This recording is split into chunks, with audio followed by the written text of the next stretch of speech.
ચાલો હું તમને દેખાડું. તો આ છે અમારા હનુમાનજી, એટલે કે અમારું આ હનુમાનજીની મંદિર છે, ત્યાં અમે દર શનિવારે ભજન કરીએ છીએ. તે પણ તમને દેખાડું.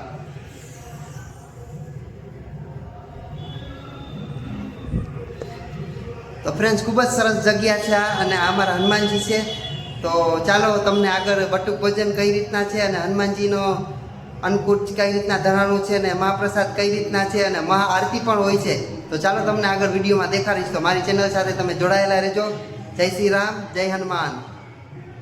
હેલો ફ્રેન્ડ્સ, તો મારી ચેનલમાં આપનું ખૂબ જ સુંદર સ્વાગત કરું છું. તો ચાલો આગળ પાર્ટ 2 એટલે કે હનુમાન જન્મોત્સવ 2026નો પાર્ટ 2 તમને બતાવું. મારી સાથે જોડાયેલા રહેજો. હેલો ફ્રેન્ડ્સ, તો આ છે પાર્ટ 2 એટલે કે હનુમાન જન્મોત્સવ 2026નો છે પાર્ટ 2. અને આપ જોઈ શકો છો મહાપ્રસાદ એટલે કે મહા અન્નકોટ. અમારા દાદાને મહા અન્નકોટ દર વર્ષે ધરાવીએ છીએ, એમ એ જ રીતના આ વર્ષે પણ ધરાવ્યો છે. તો આપ જોઈ શકો છો બધા જ નમકીન આવી ગયા છે, બધી મીઠાઈ આવી ગઈ છે અને કેક પણ રાખેલી હતી. અને દાદાને જે બટુક ભોજન ધરાવવાનું છે ને, એની આપણે ટોટલ વસ્તુ છે તો તેની આખી ડીશ પણ રાખેલી છે. તો આપ જોઈ શકો છો. અને આ છે રામ લક્ષ્મણ જાનકીનો આખો પરિવાર છે. અને આ મંદિર હમણાં જ હજી બનાવ્યું છે, એટલે કે રેનોવેશન કર્યું છે તો ઘણા વર્ષો જૂનું, પણ હમણાં જ રેનોવેશન કર્યું છે. ને આપ જોઈ શકો છો ખૂબ જ સરસ દાદાને આ મુગટ ચડાવેલ છે અને કેવા સરસ લાગે છે દાદા. અને મંદિર હમણાં જ બન્યું છે, તો આપ લોકો જોઈ શકો છો.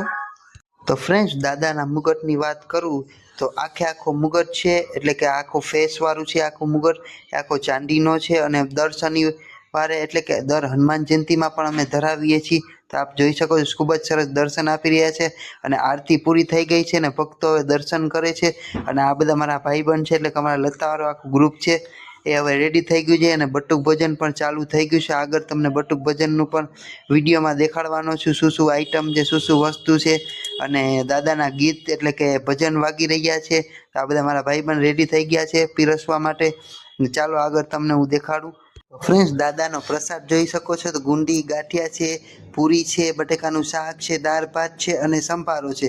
તો આ અમારે દર વર્ષે આ રીતના બટુક ભજનનો પ્રસાદ હોય છે. તો તળાવ ફરી બજરંગ મિત્ર મંડળ છે, આપ જોઈ શકો છો.